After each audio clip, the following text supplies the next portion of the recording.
Hello everyone, today is 9th of July. My name is Sahil and welcome to the newspaper analysis. Guys, today we will be taking up the articles from the entire Hindu newspaper, with specific article from Mint as well as Indian Express. Now guys, first of all, let's see the overview of all the articles that we are going to take. So guys, we will be taking an article from the Mint newspaper with respect to the Cairn energy controversy, and from the explained section of the Indian Express where we'll see that what is the entire purpose of this cooperation ministry and how in different aspects it will be helping out. Now guys, after this, let's take the overview of the entire Hindu newspaper. So this is the page number one. On to the page number one, guys, the issue with respect to the Cairn, which has attached 20 of the assets, has been given. We'll see this thing. Then guys, here we can see that Supreme Court has backed the summoning of the FB officials. We'll see, and guys, it happens to be an important topic under the GS paper number 2. After that guys, much of the important news is not there here guys. Just we can see that guys, the spat between the government and the Twitter is going on. Finally Twitter has appointed the interim grievance officer, but now the Delhi High Court has asked that whether such kind of officers will completely be responsible or not. You don't need to see such kind of day to day development. After that guys, here we can see that nothing much important has been mentioned. Fine, just the regional news etc has been there. So moving forward, now we reach to the editorial section. Into the editorial section guys, here we can see that the cabinet reshuffle has happened. How many people came, who are the new faces, not at all important for the examination. After that guys, it has carried here the GST collections for the month of the June, where has been a kind of a decline. But guys, every month's GST collection will be different. We don't need to go into such kind of a information. We need to see onto the larger datas. Then this article talks about the troubling prospects into the Afghanistan. It basically says that how much cost has been there for the US government, what has happened, what has lagged. Now guys, multiple times already we have discussed the issue with respect to the Afghanistan. Moreover, into this specific article, nothing substance with respect to the UPSC has been given. Then guys, this article talks about the personal life of the Father Stan Swami who has been died, and here the author is telling that how he knew Father Stan Swami and all such kind of thing, not at all important.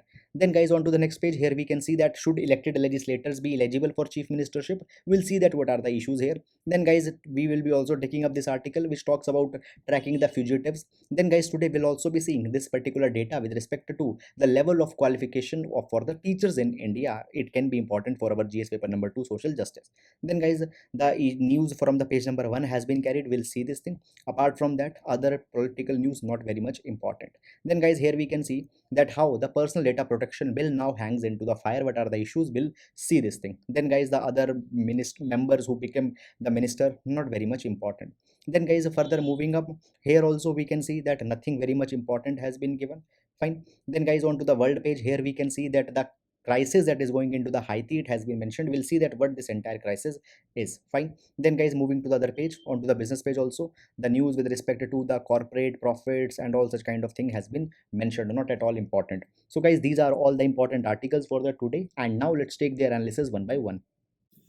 Now guys, let's start with the today's newspaper quote. So today we will be taking a quote from the James E. Faust, who was an American statesman.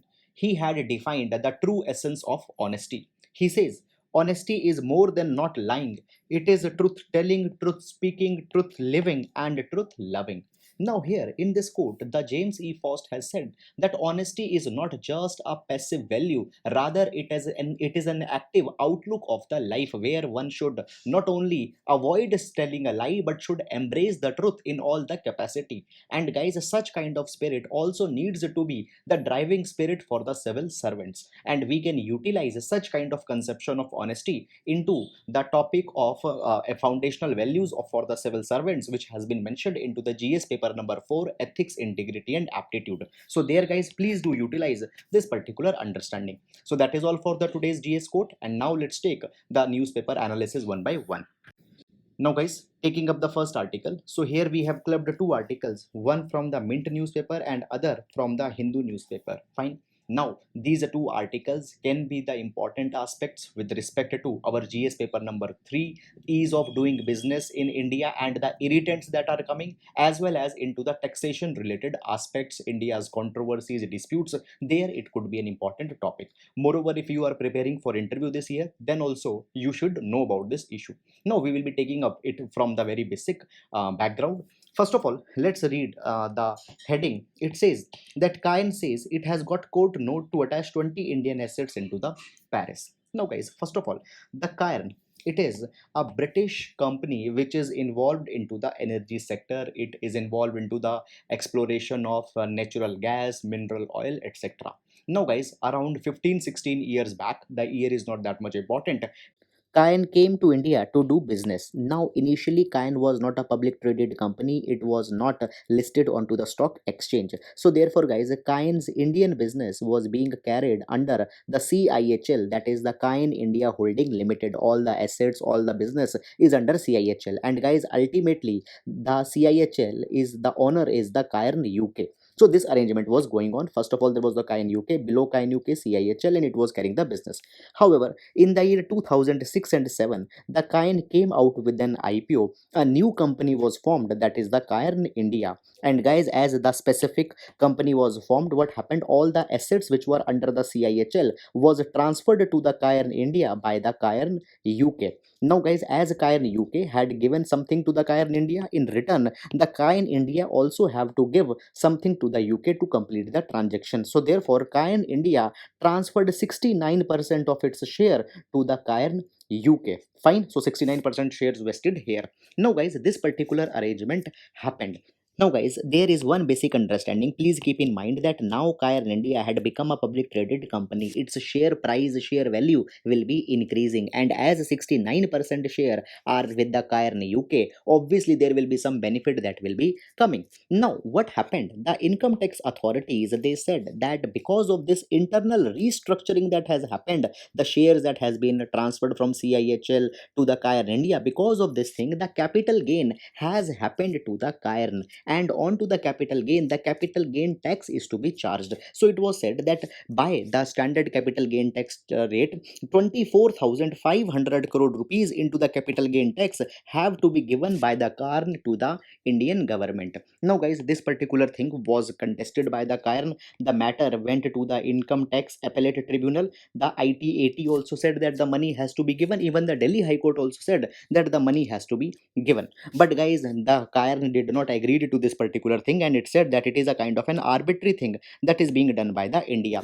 And, guys, further to consolidate the case, Indian government passed a kind of a retrospective taxation law which provided that the capital gain tax from the retrospective date, from the back date, from the past can be claimed. And under that particular thing, even thus the basically demand of the tax become more strong by the Indian government. Now, guys, this thing was happening. What happened? Meanwhile, the Cairn, it decided that it will be selling its Cairn India stake to some other player, and it decided that the Vedanta will be buying the Cairn India. Now, guys, when this particular deal was being executed, the Income Tax Appellate Tribunal, it said that the 10% of the shares, they cannot be sold. Why? Because by this 10% we will recover our 24,500 crore rupees that has to be taken. Moreover, what was happening, guys, as you know that Cairn ultimately is being owned by the UK, so the dividend payment was being done to the Cairn UK.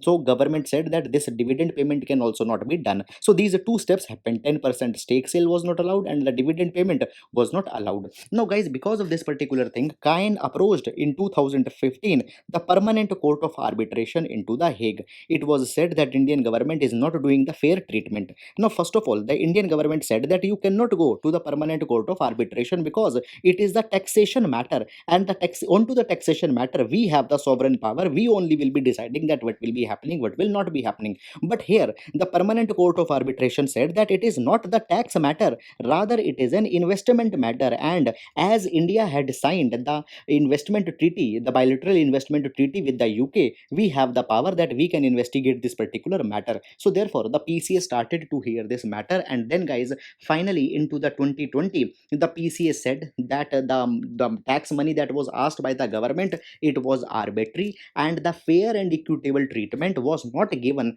to the Cairn, and it was the violation of the India UK bilateral treaty. So therefore, it was said that now 1.2 billion dollar into the damages, it has to be paid by the India to the Cairn. Guys, $1.2 billion were to be paid. Keep into the mind. Now, because this particular thing happened, the government, they said that we are still studying the award, we don't agree with it, and therefore India challenged the Permanent Court of Arbitrations award further. Now, this particular thing and all such kind of issues were happening, and Cairn, they also came to the government, to the government of India meanwhile, and said that let's amicably resolve all this particular dispute, but nothing happened onto this particular aspect. So guys, now what has happened, the Cairn has came out in a confrontationist approach, and as a matter of this confrontationist approach, what Cairn is doing, Cairn is identifying the Indian assets around the world, and it is filing the cases in all the jurisdiction where these assets are located, and asking those governments, those jurisdictions, that please give these properties to the Cairn, so that Cairn can sell these properties and can recover the money that it owes to that government owes to it, that is $1.2 billion. Into this particular capacity, guys, you can see, or you might have even read into the newspaper, that the Cairn also filed a plea into the USA, where it said that the Air India, the asset needs to be sold and the money needs to be given to the Cairn, because the Air India is owned by the government.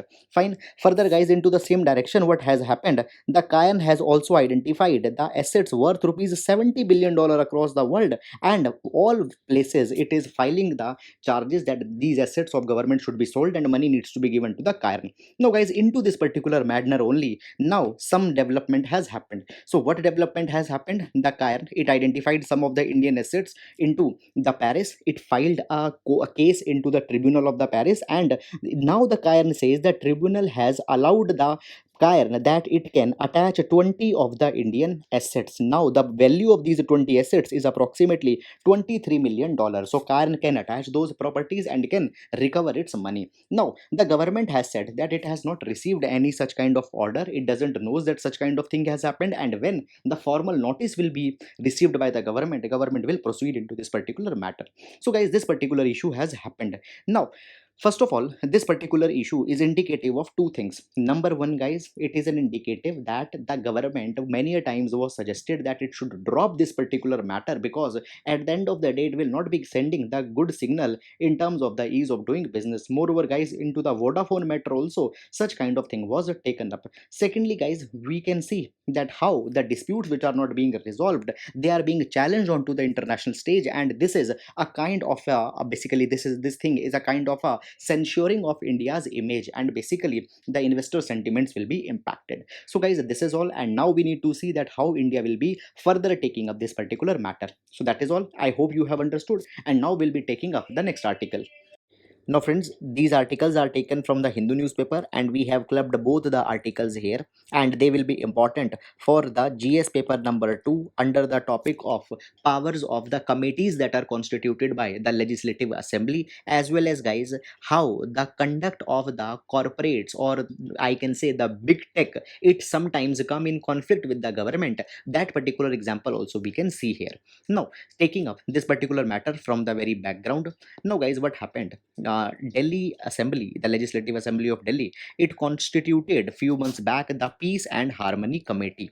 Now this Peace and Harmony Committee was constituted to look into the matter of the Northeast Delhi riots that happened into the aftermath of protests that were going on for the Citizenship Amendment Act, where there were so many of the casualties also. Now guys, this Peace and Harmony Committee, it came to a point that the social media had also played an important role here, because fake news, propagandas, messages were sent by the use of this particular platform, and therefore they sent a summon to the higher FB Facebook official, Mr. Ajit Mohan. They wanted that Ajit Mohan should come and some questions will be raised, he should answer them. Now guys, rather than coming, what happened, the Facebook, they said that we are just a kind of a platform, we don't have any role into this particular riot, and therefore you don't have any power to call us. And even it was said by the Ajit Mohan that he has a right to be silent, and it is his fundamental right, and therefore he refuses to come in front of this particular Peace and Harmony Committee. Now this particular matter went to the Supreme Court, and Supreme Court had now said that the committees which are constituted by the Assembly, they have the privileges, and these privileges are on par with the parliamentary privileges that are given to the Parliament under Article number 105, as well as the Legislative Assembly privileges which have been mentioned under Article number 194. So therefore therefore a private official cannot refuse to comply with the directions that have been given by them. Moreover, it has been said that the Facebook needs to react in a responsible manner. Facebook has more than 270 million registered users, and it has become a power center of opinion, and such a big power center of opinion at the end of the day can influence the decisions, can bring a kind of a propaganda. So therefore the responsibility is there. So therefore, now guys, read the heading. Facebook cannot duck onus on the content. They cannot say that they don't have any responsibility. And now guys, the Supreme Court had supported the summon that was sent to the Facebook official by Delhi government. Fine. So this is the entire matter. Now guys, this particular thing can also be utilized into the case study. Now we have GS paper number 4, and into the GS paper number 4 there is the corporate governance. And into the corporate governance, guys, many a times we need to provide some kind of examples that how the corporates sometimes doesn't cooperate with the government. They come by basically onto the loggerheads, onto the sensitive issues also, and this is one such kind of an example. So guys, that is all about this particular article. I hope you have understood, and now we'll be moving to the next article. Now guys, this article has been taken from the explained section of the Hindu newspaper, and here we will be seeing all the issues associated with the cooperatives in India, why this cooperation ministry has been formed, though already also we have taken up this particular article, but now further more introspection we will be doing. And guys, it will be important for our GS paper number 2 under the topics of social justice, because often these cooperatives have provided the voice to the vulnerable people, have provided opportunities to these vulnerable people, as well as into the GS paper number 3 also they can be important. Now guys, what has happened? First of all, you might be knowing that a new cooperation ministry has been created, and the mandate of this cooperation ministry is to come out with administrative, legal and policy framework for the cooperatives in India, to enhance the ease of doing business for the cooperatives in India. And the third purpose is now to functionally create the multi-state cooperatives, the cooperatives which are working in many of the states simultaneously. Now earlier guys, when we talk about the subject of the cooperatives cooperation, it was under the Ministry of Agriculture, but now the full-fledged ministry has been made. Now guys, when we talk about the cooperatives have been called as one of the democratic organizations where people, they come together for a kind of a common objective. Then they will be coming together, they will get a kind of a common and big bargaining power, and due to that bargaining power they can avail of opportunities, they can collectively work, they can earn profits, money. That money can be used for the needs of the members, that into the democratic way all these particular decisions will be taken. So basically these are the cooperatives. Fine, a kind of a broad definition is there which we need to see. Now guys, the cooperative movement has been very much robust in India before the independence also, and after the independence also. Into the constitution, many of the recognitions we have given to the cooperatives. For example, the 97th Constitutional Amendment Act had given them the constitutional protection under Article 19, subclause 1, subclause 3. Right to form cooperative is a fundamental right. Then under DPSP, Article 43B provides a responsibility onto the state that they need to promote the voluntary formation, democratic control and autonomic functioning and professional management of the cooperative societies. And then guys, there is part 9B specifically, which is dealing with the cooperative societies, and under the state list, under entry number 32 of the constitution, the cooperatives are provided. Moreover guys, there are some of the basically the some of the aspects of the cooperatives are also there into the concurrent list also. So this particular thing also you need to keep in mind. Now when we talk about the cooperatives, guys, right now the cooperatives mainly are working into the three sectors, and there they have been successful also. Into the dairy sector, then guys into the sugar mill, sugar processing sector the cooperatives are working, and then into the credit also the cooperatives have been successful, and much of the impact they have created. Now when we talk about the dairy sector in India, guys, there are more than 1,94,000 cooperatives, and guys, in 2019-20 these dairy cooperatives had procured 4.80 crore liters of milk. Now guys, when we talk about the Amul is also an example of a dairy cooperative which is very much successful. It is providing the employment, livelihood. Basically it is bringing with the technological innovations for the dairy production also.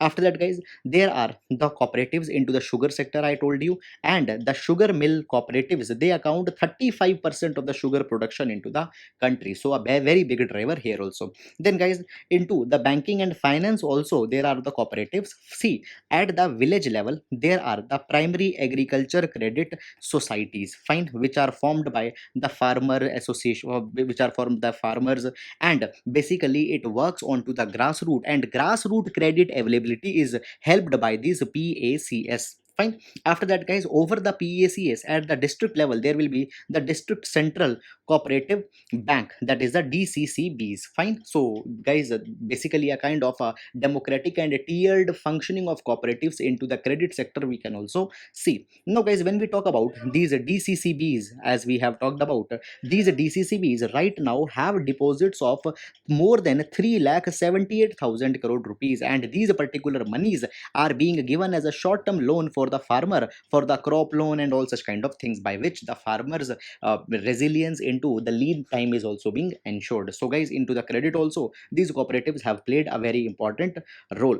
After that guys, when we talk about the cooperatives, what has happened, I told you that it is into the state list, but also it is there mentioned into the concurrent list. Both the center and the state governments can make law here. And guys, in 2002 the center also passed a multi-state cooperative societies act, which allowed for the registration of society as well as their operation in more than one state, but actually such kind of thing onto the ground has not happened. So therefore now the cooperation ministry will specifically be looking into the multi-state cooperatives, fine, so that they are actually being created. Now guys, when we talk about the cooperatives, again one more reason that why the need was there. So into this capacity guys, the Vakunt Mehta Institute of Cooperative Management has provided that cooperatives have worked very well, but they have flourished only into some handful of the states such as the Maharashtra, Gujarat and Karnataka, and in another states their success is still very much limited. So this new ministry will be making sure that in all the states cooperative movement becomes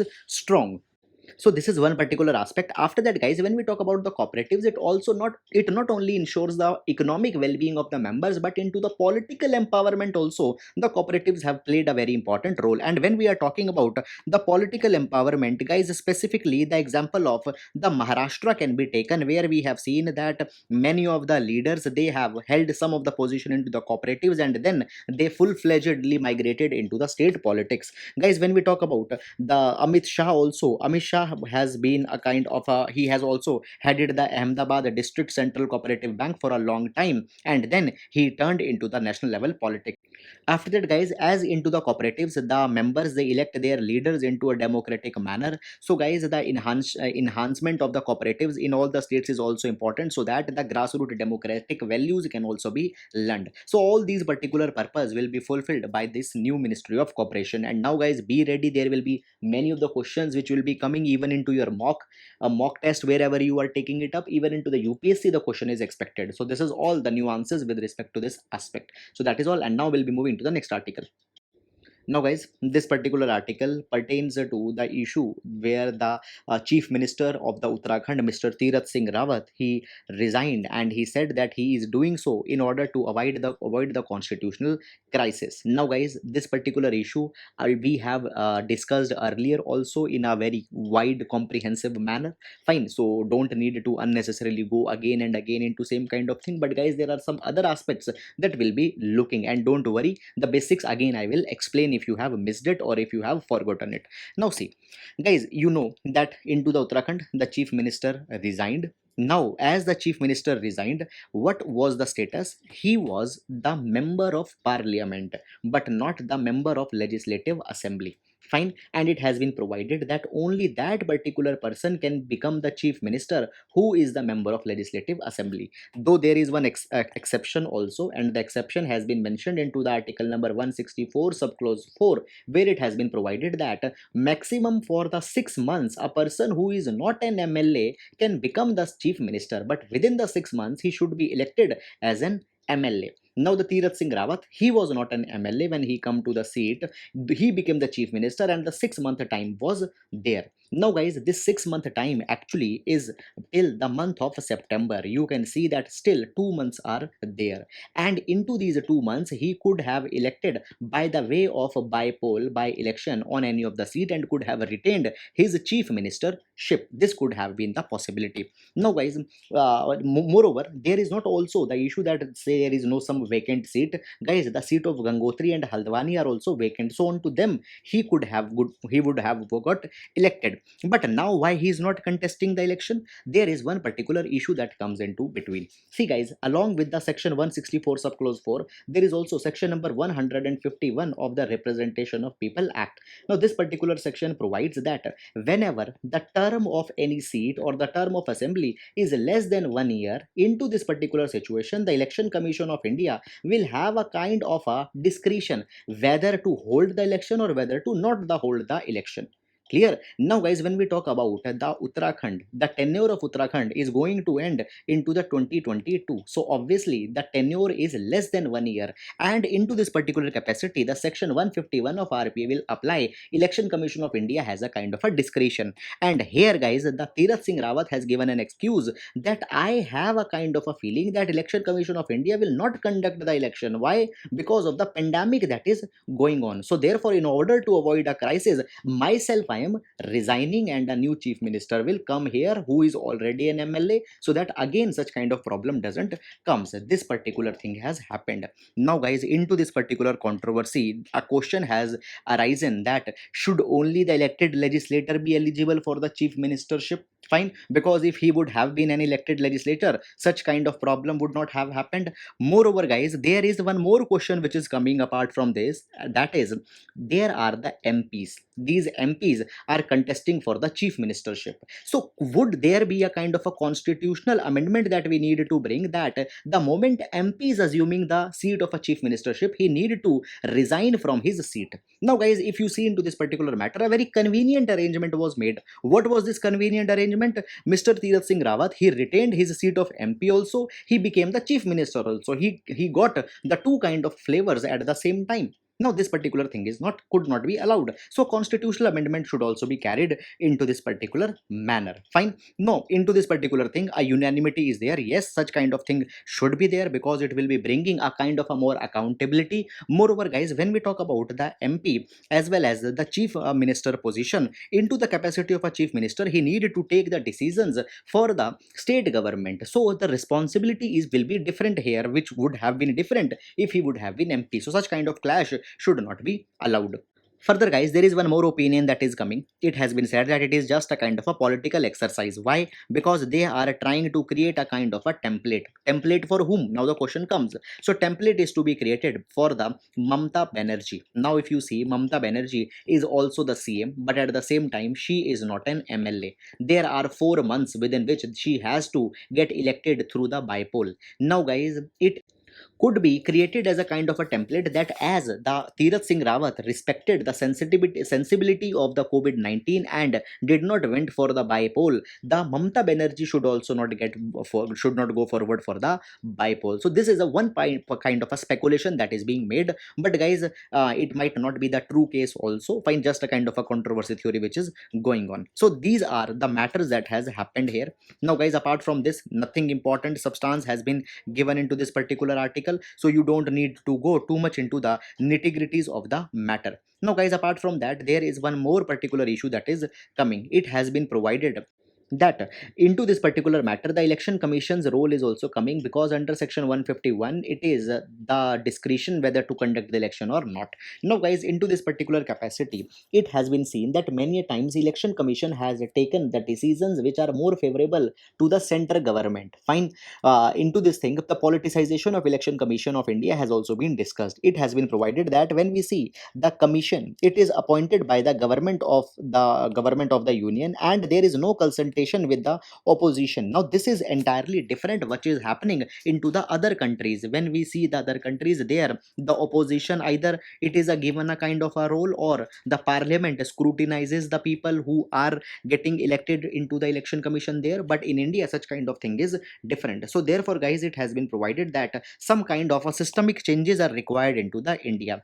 So therefore it has been said, for the appointment of the members of the election commission, either there should be a kind of a collegium, or guys, basically there needs to be a transparent mechanism. Moreover, when we talk about the promotions from the election commission to chief election commissioner, it needs to be automatic onto the basis of seniority. Then guys, the removal of the two election commissioners, not the chief election commissioner, two election commissioners, the removal has been provided that they can be removed if the CEC provides. So guys, there are kind of a security of tenure has not been given to them. So these election commissioners, they need to always make government happy, so that the government might not sack them. It is bringing the fear, and it might bring a kind of a compromise onto the integrity also. So guys, into this matter, neither the government has taken that how more independence can be given, nor the Supreme Court has taken this particular matter. Now even the Central Bureau of Investigation, CBI, its director is appointed by a committee which includes the Chief Justice of India, Prime Minister, and the leader of opposition.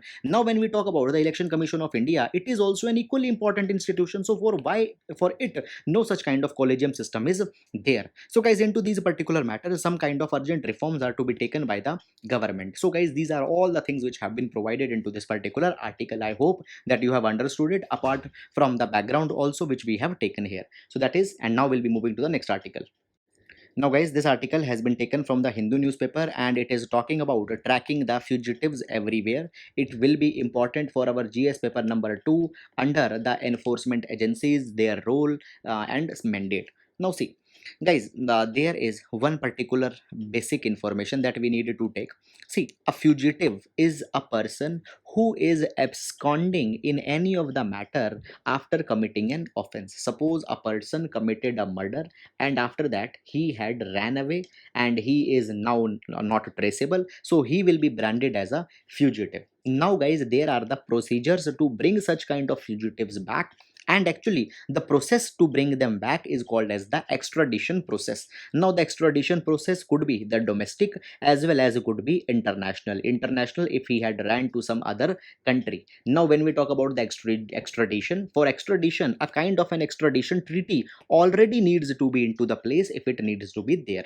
Now guys, provisions with respect to the extradition are provided in large number of legislation in India. For example, into the IPC, fine, into the IT Act, into the Narcotics and Psychotropic Substances Act, Prevention of Corruption Act, Prevention of Money Laundering Act, Extradition Act specifically is also there, which is providing for the extradition. So if a person committed a crime, ran away, to bring him back, extradition is there, as well as the provisions are also there, but the condition onto the ground is very much different. See guys, to bring an absconding person back and all such kind of thing, the primary responsibility is into the hands of the state police, though sometimes the central agencies also do that particular thing, but they do it only into the high profile and some of the premier type of cases. Now guys, when we see the condition of state police, they needs to do the investigation, prosecution, as well as they have to maintain the law and order. Now the law and order maintaining is a very big responsibility, and many times the state police, they don't have the resources, they don't have enough of manpower, so therefore they are always crunched.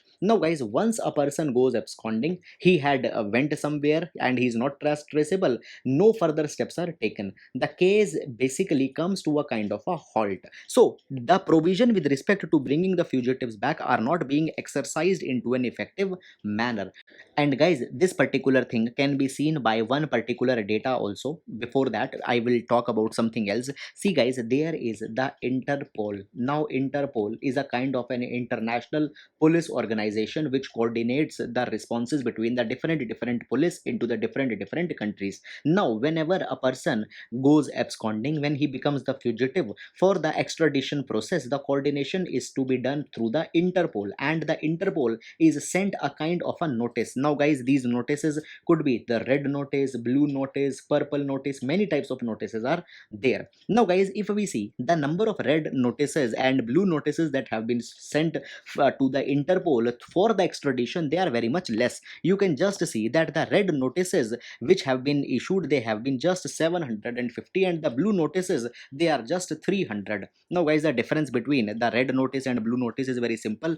Red notice is sent when we need an actual extradition of a person, and the blue notice is sent when we just want the information about a person on whom a kind of a criminal investigation is going on. So guys, these kind of notices are sent, and so less number of notices have been sent said. Now it has been provided that, guys, what we need to create a kind of a database of the wanted person who had been absconding. Now this particular database needs to be accessible for the police agencies, the public, as well as the agencies such as the passport agencies, immigration authorities, etc. Now already, guys, we have a kind of a crime and criminal tracking network system as well as the national intelligence grid. So CCTNS and NIA is there, but guys, the integration is very much less. So therefore, what we need a kind of a nationwide system which can help to track the fugitive. When we talk about the USA have a functional interstate extradition and fugitive tracking system. India also needs such kind of a fugitive tracking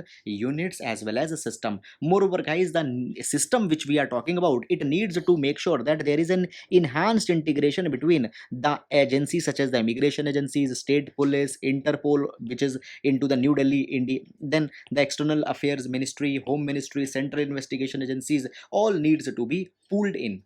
Further, guys, as I already told you that we need to sign the extradition treaty with the countries, so we also need to sign more and more bilateral and multilateral convention onto the criminal matters so that the legal loopholes into the extradition can be plugged up. Then, guys, it has further been provided that we need to make a kind of a tiered structure to bring back the fugitives. There needs to be an integrated international cooperation division at the top level. Now it will be coordinating the international as well as domestic matters where that people have turned fugitive. Then there also needs to be the fugitive tracking unit at the level of the state, which will be coordinating with this IICD. So this tiered structure will be making sure that in India, the people who have committed the crime, they are not just evading by just becoming the fugitives, rather they are being brought back to the justice. So this is the entire matter that has been taken up into this particular article. So I hope that you have understood. Now we'll move to the next article. Now, guys, this particular article has been taken from the Hindu newspaper, and here we will see that how qualified are the teachers into the India. Into this particular context, the USIDE report of 2019-20 has been published. Now, guys, the data which has been given here, you can utilize into the GS paper number 2 under the topic of social justice education. Fine. Now, according to the USIDE report, it has been provided many a times the teachers, they are not properly qualified. It has been provided that many a times the teachers into the pre-primary, primary as well as upper primary level, neither they possess an academic degree from a college, they are not graduate, postgraduate, nor even they possess the professional degree such as the B.Ed or the certificate in basic teacher training. Now this particular data is very much different across the state, and every state specific data you need not to remember. However, guys, if you are preparing for the PCS, then whatever your state is, you can see the data. But onto the entire India level, guys, we can see that at the level of the pre-primary, nearly 8% of the teachers, 7.69% of the teachers, they don't have the specific degrees. At the primary level, 4.56, at the upper primary, 3.27, at the level of secondary, 0.75, and higher secondary, 0.22. So as the level of education increases, this particular proportion comes down. But guys, anyhow, these many teachers are not holding the professional degrees. So this is one particular thing. And after that, guys, when we talk about more number of unqualified teachers, then we can see that into the private school as well as into the unaided school, more teachers are the ones which don't have the professional degrees. Now, guys, don't go too much into the numbers, because at the end of the day, you might not be able to recall it and you might end up writing something wrong. So just these particular numbers or data that you can remember. So that is all about this. And guys, now one key way forward that could be suggested is that government needs to actively work on to the teacher training, which has already been talked about, the national education policy of 2020. Because guys, such kind of unqualified teachers are the national threats, and guys, not the people who are giving the true reports, the activist conservationist, they are not the national threats. So this is all about this article, and now we'll be moving to the next article. Now, friends, this article has been taken from the Hindu newspaper, and here we will be seeing a kind of a primer into the recent matter that has happened, where the president of the Haiti, that is the Jovenel Moise, he has been assassinated. Guys, the Haiti is also into the news because of some political crisis that is also going on, so that also we will see. Now, first of all, when we see the Haiti, guys, you can see that Haiti is a small country here around the Caribbean Sea, and it basically its immediate neighbor is the Dominican republic. Fine. Now, when we talk about the Haiti, Haiti is having one particular kind of an achievement, that it was the first black republic. It declared itself as a republic in 1804 when they resisted the aggression by the Napoleon Bonaparte. Earlier, it was under the control of French, and in 1804, it has gained a kind of a independence. So this thing has happened. Now, guys, when we talk about the Haiti, the president of Haiti, Jovenel Moise, he was assassinated. The gunmen, they entered into the presidential house. Even the first lady was injured. Now, what has happened? There is a new kind of a crisis that have come into the Haiti after the killing of the president. We'll see all these particular crises. First of all, guys, when we talk about the Haiti, already there is an economic crisis that is going on because of the weak economic prospects. Employment opportunities are not there, development has lagged for a considerable time, lifestyle is not very much impressive. After that, the health crisis is going on because of the pandemic which has ravaged the country. And then, guys, the political crisis. Now, guys, the political crisis has been there for long, but guys, the present political crisis, it begins in 2016. Now, guys, what happened? The Jovenel Moise, who had been assassinated, he was elected as a president in November 2016. But guys, before that, the earlier president, he had already resigned on to the 7th February 2016, and he got elected in November 2016.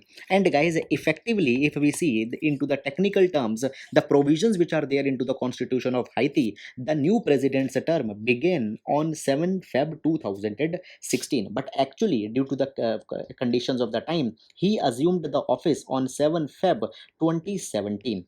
Now, guys, what had happened? The term of the president happens to be the 5 year. The opposition says that the 5 year term of the president had already ended on to the 7th February 2021, and now he is not the rightful president. He was, sorry, not the rightful president of the Haiti. But the president's version is that he actually assumed the office in 2017, so therefore his term will be till 2022, and still he is the president. Now, guys, into the backdrop of all this particular issue, the opposition, they also form their parallel government, and even a Supreme Court judge, he was also elected as the interim judge. Now, guys, this particular act was seen as a kind of a coup by the Jovenel Moise, and all the descendants, they were arrested also. Now, this thing was going on, and now what has happened? The president of the Haiti, he had been assassinated. Now, guys, a new political controversy emerged, that who will be now the president, who will be the caretaker president. Into this particular capacity, guys, what is the provision into the Haiti?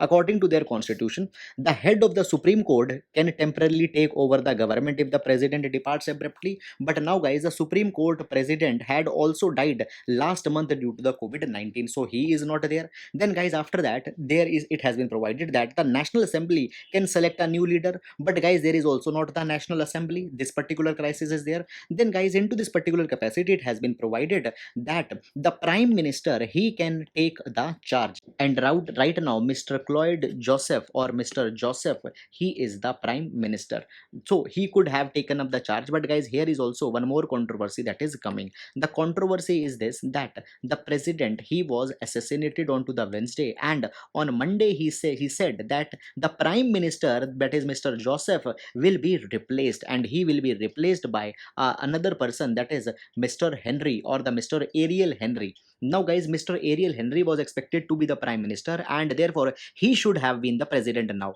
But such kind of thing has not completely been there. So who is the rightful here into this capacity? This is a new crisis that has come. However, guys, we don't need to go too much into the details, but as this particular matter might be coming into the sidelines onto the international page, so that it doesn't bothers you, we have taken it. So that is all, and now we'll be moving to the next article.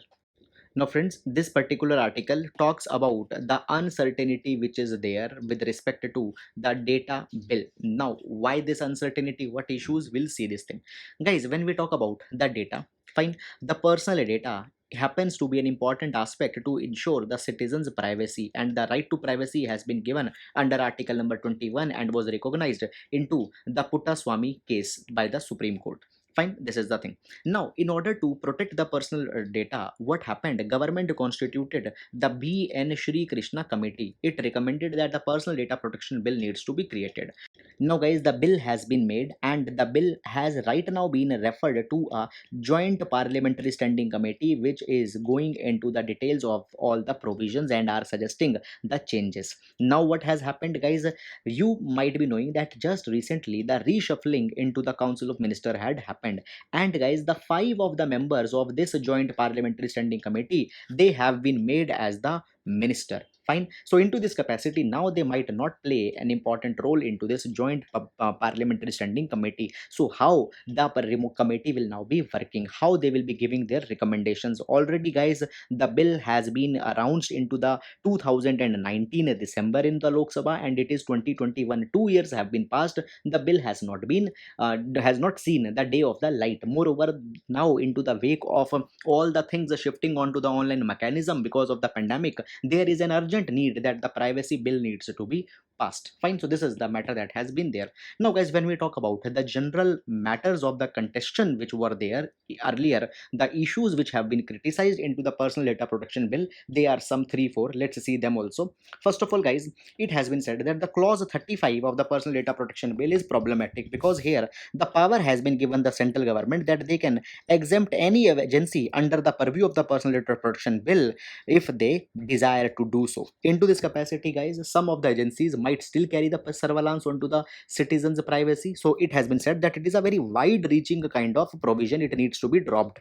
Then, guys, the next, it has been provided that invoking the provisions of sovereignty, integrity, public order, friendly relation with the foreign state, and security of the state, the legislation gives the power to the central government that they can suspend all or any one of the provision of this particular act. So onto these grounds, the personal data protection act could be dropped. So this particular thing has been criticized. Then, guys, it has been said that rather than such kind of vague provisions, some specific provisions such as the health emergency, public safety could have been added, fine, as an emergencies, but such kind of thing has not been done. So this is one more issue.